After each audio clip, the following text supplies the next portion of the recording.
አሁን በመቃብር ሲሄድ አንዳንዱ ሰው ይላከፈኛል። ምንም ይላከፍ ነገር የለም። ሀላማንክ ይላከፋል። ምንድን መቃብር ምንም አይደለም። አሁን አጥንት አሁን ቅዱስ ነው። ቅዱስ መቃርስ በገዳም ሳለ ሲጸልይ ያድርና ትንሽ ደከም አለው። ትራስ ቢፈልግ አጣ።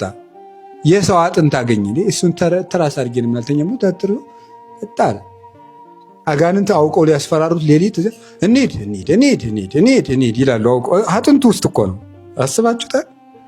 አሁን ከትራሳችሁ ውስጥ የሆኑ ሰዎች በጣም ብዙ ሰዎች እንሂድ ቢሉ እንዴት አይነት ከባድ ነገር ነው መሰላችሁ? እንሂድ አይ እናቴ ጻድቃን እንዲያው አይ ልባቸውን መቼ ነው የምናገኘው? ምን አለ መሰላችሁ? ከሆነላችሁ ሂዱ።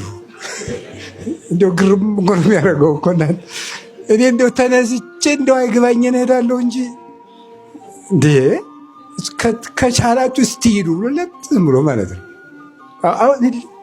ሞትን እንዲንቁት ያደረጋቸው ማን ነው? መድኃኔዓለም በትንሣኤው። ቅዱሳን መነኮሳት አባቶቻችን እነ እንጦንስ እነ መቃርስ ሞትን እንዲንቁት፣ ሰማዕታት እነ ቅዱስ ቂርቆስ፣ ይህ የ3 ዓመት ልጅ ሞትን እንዲንቅ ያደረገው ማን ነው? ክርስቶስ ስለተነሳ ነው። ሞትን አባቶቻችን የናቁት ክርስቶስ ስለተነሳ ነው። አሁን እኛ በክርስቲያኖች ላይ ሞት ስልጣን የለውም። ይልቁንም እኛ በሞት ላይ ስልጣን አለን። አሁን መቃብር ስንሄድ መቃብር ምንድን ነው ሲባሉ አባቶቻችን ማህፀን ነው ይላሉ።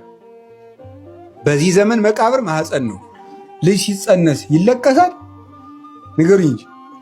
ኧረ ጉዳችን የገሬ ሚስት እኮ ጸነሰች ይባላል? አይባልም። እንኳን ደስ ያለንም ይባለው እንጂ ሰው ሲቀበር እኮ እየተጸነሰ ነው። አሁን ክርስቶስ ሲመጣ እንወለዳለን ከመቃብር። ለዚህ ነው እኮ ምጽአቱን ዳግም ልደት ብሎ የጠራል። ስለዚህ ቅዱስ አትናቴዎስን በቅዳሴው ወምነ ሰለስቱ ልደታት 3 ልደቶች አሉ። አንዲቱ ጥምቀት ናት፣ አንደኛው ንስሐ ነው፣ ሌላኛው ደግሞ ምንድነው ነው ያለው? ቅዱስ ቁርባን ነው። ከዚያ ሌላኛው ምንድነው? መቃብር ነው። መቃብር መወለጃ ማህፀናችን ነው ለኛ። አሁን መቃብርን አንፈራም። ወደ መቃብር ስትሄዱ በቃ ምድር አርግዛ ዓመት አገብ ምድር ማህፀን ታድል ያለው ድረስ ማህፀን ነው። አሁን ምድር ራሷ አደራዋን ትመልሳለች ነው አሁን። ስለዚህ መሬት ውስጥ ቆየት እንደማለት ነው ስንሞት ስንቀበር። እና ሞትን የምንፈራው በነገራችን ላይ አንደኛ ስላልተዘጋጀን ነው። እኔ አንዳንድ ቀን በግሌ መሞት ያምረኝና ሆሆ ደግሞ የማላውቀው ሀገር በደስ ስላለው የእውነቴን እኮ ነው እንዲያው ውሰደኝ ልለው ፈልግና ደግሞ መግቢያዬን ሳላውቅ አርፌ ቁጭ ልበል። 2 ነገር እኔ በግሌ ሳልዋሽ ብናገር 2 ነገር ይገርመኛል። አንደኛው ቆይተን ከምንበላሽ በጊዜ ብንሄድ፣ ሁለተኛው ደግሞ ሄደን ደግሞ መግቢያችን መች እናውቀዋለን። ይሄ ሁልጊዜ ጥያቄ ነው። ብንሞት ሲኦል ይቆየናል፣ ስንቆይ ደግሞ እየተበላሸን ተቸገር እና በጣም ብቻ እግዚአብሔር ይማረን። እስቲ እግዚአብሔር ይማረን። ግን ዋስትና አለን፣ አይዟችሁ። እኔ ልላችሁ የፈለግኩት እንዲህ ያለ ጠላት ነው ክርስቶስ ያስቀረልን። የመጨረሻው ፈርሶ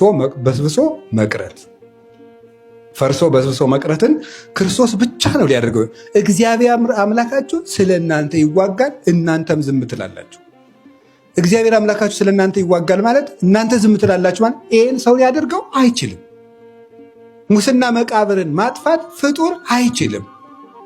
ይሄ ክርስቶስ ብቻ ያደረገልን